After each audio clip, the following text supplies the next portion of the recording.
இன்றே டவுன்லோட் செய்து உங்கள் ஃபேவரட் ஷோக்களை என்ஜாய் பண்ணுங்க. எப்படி இந்த கல்யாணம் நடக்கும்? எப்படி இந்த கல்யாணம் நடக்கும்? எப்படா நடக்க போகுது? இந்த சத்தம் எங்க இருந்து வருது? வீட்ல என்ன தவிர வேற யாருமே இல்லையே. மலிஷ்காவும் வீட்ல இல்ல.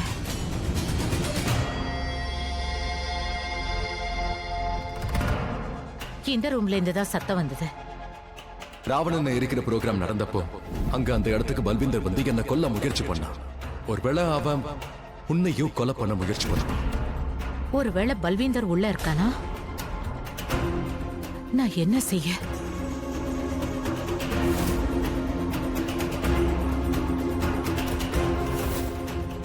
டேய் பல்வீந்தர் பயலே, என் பொண்ண கொலை பண்ண வந்தியா?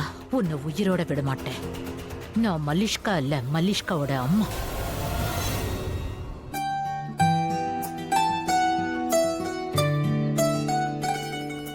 ஹே ரிஷி ப்ரோ, பாட்டி ஒன்னு சொல்லுவாங்கல்ல.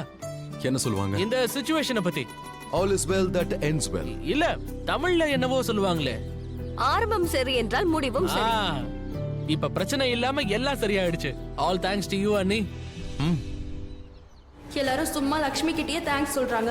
எல்லாரையும் நல்லா ஏமாத்துறா. எல்லாரையும் ரிலேட்டிவ்ஸ், அப்புறம் ஃப்ரெண்ட்ஸ், மூணாவது மனுஷங்க, போலீஸ்காரங்க, பிச்சைக்காரங்க என்ன டெரரிஸ்ட் கூட எல்லாரும் இந்த லக்ஷ்மியை தான் புகழ் பாடுறாங்க. காட், இவ சரியான தந்திரக்காரியா இருக்கா. தலையில இருந்து ஒரு பாரம் குறைஞ்சிருச்சு. அதை விட பெரிய விஷயம், நம்ம குடும்ப கௌரவம், பிரச்சனை எல்லாமே சரியாயிடுச்சு.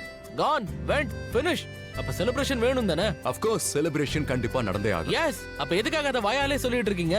லக்ஷ்மியை நீ கூட்டிட்டு போங்க, இந்த மொமெண்ட்டை செலிப்ரேட் பண்ணுங்க. Go when gone my brother, take her. வேண்டாம், முதல்ல வீட்டுக்கு போயிட்டு இந்த குட் நியூஸை எல்லார்கிட்டயும் சொல்லலாம். ஐயோ போதும் அண்ணி, அதெல்லாம் முடிஞ்சிருச்சு. அதோட அது எல்லாத்தையும் நான் பாத்துக்கிறேன். You don't worry about anybody. என்ன ரிஷி ப்ரோ, இன்னும் கிளம்பலையா? கூப்பிட்டு கிளம்புங்க. Celebrate this moment. அண்ணி எல்லாரையும் சந்தோஷப்படுத்திருக்காங்க. Just take her out man. கூட்டிட்டு போய் உங்களோட ஸ்டைல்ல தேங்க்ஸ் சொல்லுங்க. One second.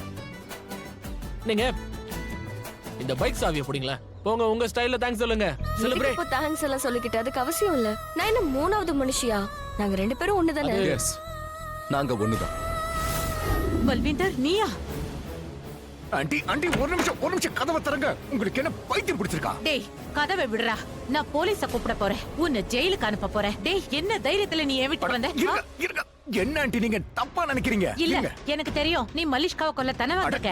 இருங்க. ஐயோ ஆண்டி, நான் எதுக்கு மலிஷ்காவை கொலை பண்றேன்? அவதான் எனக்கு ஹெல்ப் பண்றா. அவதான் என்னை இங்க தங்க வச்சிருக்கா. அட சொல்றத கேளுங்க. இருங்க. ஐயோ நான் சொல்றத கொஞ்சம் கேளுங்களேன். மலிஷ்காவை நான் எதுக்கு கொல்லணும்? ஒருவேளை அவ உன்னை கூப்பிட்டு இருந்தா அவ எனக்கு அத சொல்லி இருப்பா. விடு. என்ன? ஏய் கதவை விடுறா. எதுக்கு இப்படி பைத்தியக்காரத்தனமா நடந்துக்கிறீங்க நீங்க? உங்க பொண்ணை பத்தி உங்களுக்கே ஏன் தெரிய மாட்டேங்குது? இந்த விஷயத்தை உங்ககிட்ட சொல்லாம அவன் மறைச்சிருக்கா. இங்க பாருங்க ஆண்டி, உங்ககிட்ட இந்த விஷயத்தை பத்தி ஏன் மலிஷ்கா சொல்லணும் அவகிட்ட கேளுங்க. தேவையில்லாம கதவை மூடாதீங்க. எங்க உங்களுக்கு அறிவில்லையா? கதவை தரங்க. உங்க பொண்ணை எதுக்காக நான் கொலை பண்ணணும்? ரிஷி கிட்ட இருந்து தப்பிக்கிறதுக்காக நான் தப்பிச்சு ஓடி இங்க வந்தேன். என்ன இங்க பார்த்த மலிஷ்கா இங்க தங்க சொல்லிட்டா. அதனால தான் இங்க தங்கி இருக்கேன்.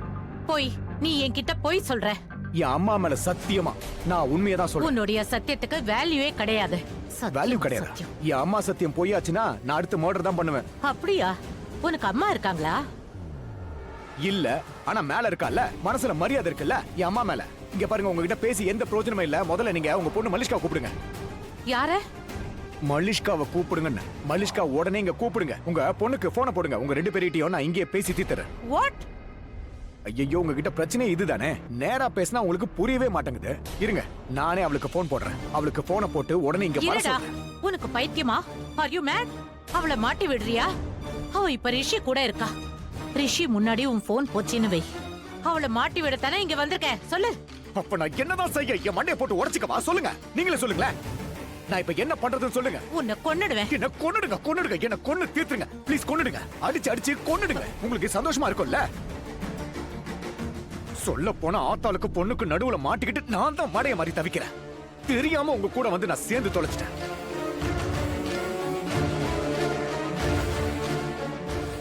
வேற வழி இல்ல. இவ காலை புடிச்சாதான் எல்லாம் சரியாகும். ஆனா மலிஷ்காவை தாண்டி வேற யாரும் எனக்கு உதவ மாட்டாங்க.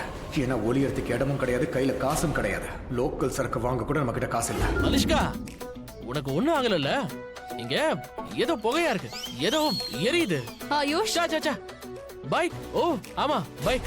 பைக்கோட புகையா இருக்கும். நான் வேற குழம்பி போயிட்டேன். ஒருவேளை உன் வயித்தெரிச்சலோன்னு. சரி வா வா, நானே உன்னை தள்ளி விட்டு போறேன். வா.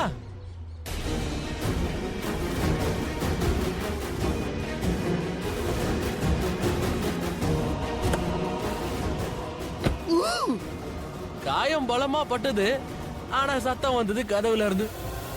சரி நமக்கு எதுக்கு? அந்த முட்டாள் பல்வேந்தரால தான் இதெல்லாம் ஆயிருக்கு. பென் டிரைவ தொலைச்சிருக்க கூடாது, அது லக்ஷ்மிக்கு கிடைச்சிருக்க கூடாது. அத ரிஷி கிட்ட கொடுத்துட்டு இப்ப அவங்க ஊர் சுத்திட்டு இருக்காங்க. Bloody hell. என்ன ஏதோ தனியா பேசிட்டு இருக்க மலிஷ்கா? வாயை மூடிக்கிட்டு காரை கொஞ்சம் ஃபாஸ்டா ஓட்டி எனக்கு சீக்கிரமா வீட்டுக்கு போகணும். டிரைவர் சொல்றத முழுசா கேளு ஆயுஷ். நான் உன்ன டிரைவர்னு சொல்லல.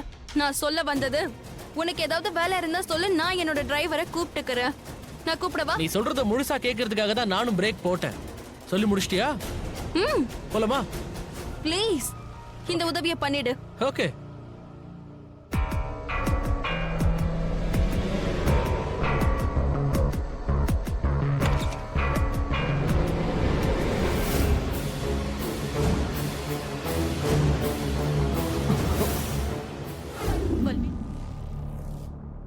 என்ன ஆச்சுமா? சொல்லுமா, என்ன ஆச்சு? அங்க ரிஷியும் லக்ஷ்மியும் ரெண்டு பேரும் ஜாலியா சுத்த போயிருக்காங்க. அந்த லக்ஷ்மி இருக்காளே, என் ரிஷியோட கைய புடிச்சுக்கிட்டு என் முன்னாடியே போயிட்டா. முன்னாடி எல்லாம் நானும் ரிஷியும் இப்படி தானே போவோம், நாங்க வெளியில சுத்த போவோம். அந்த மாதிரி அவ போயிட்டா. இந்த பட்டிக்காட்டு கழுத லக்ஷ்மி அவ ஏன் இடத்துக்கு வந்துட்டாமா? she is taking my place. அவ என் ரிஷிய பறிச்சுட்டாமா. ரிஷி இந்த தடி எடுத்து அவன் மண்டையிலே போட்டு அவனை சாகடிக்கணும் போல தோணுது. பல்வேந்தர் சரியான வெக்கம் கட்ட பையனா இருக்கான். அவனுக்கு ஒழுக்கனாவே தெரியாது போல இருக்கு. இங்க பாத்தீங்களா, ஒரு அழகான பொண்ணு உட்காந்து புலம்பிக்கிட்டு இருக்கா. அவன் அந்த லட்சுமி கையை புடிச்சுட்டு சுத்திக்கிட்டு இருக்கான். இவ கையை விடுறா, அவ கையை பிடிக்கிறான். அப்புறம் இவ கையை புடிச்சுக்கிட்டு அவ கையை விடுறா, அவன் விட்டானா நான் பிடிக்கிறேன். இந்த மாதிரி போச்சுன்னா நம்ம வாழ்க்கை எப்படி போகும்னு நமக்கே தெரியாது. ஆனா கதைக்கு மட்டும் எண்டே இல்ல. ஜஸ்ட் ரிலாக்ஸ்மா, ஜஸ்ட் ரிலாக்ஸ். இந்த மாதிரி எமோஷனல் ஆகி பிரயோஜனம் இல்ல. Calm down. அதெல்லாம் போகட்டும். இந்த பயல நீதான் இங்க தங்க சொன்னியா? நீயே சொல்லு. இல்ல,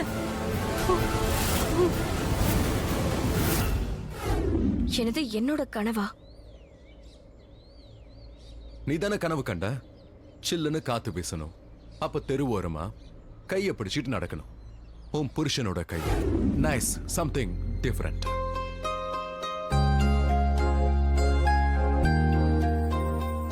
சரி அது இருக்கட்டும்.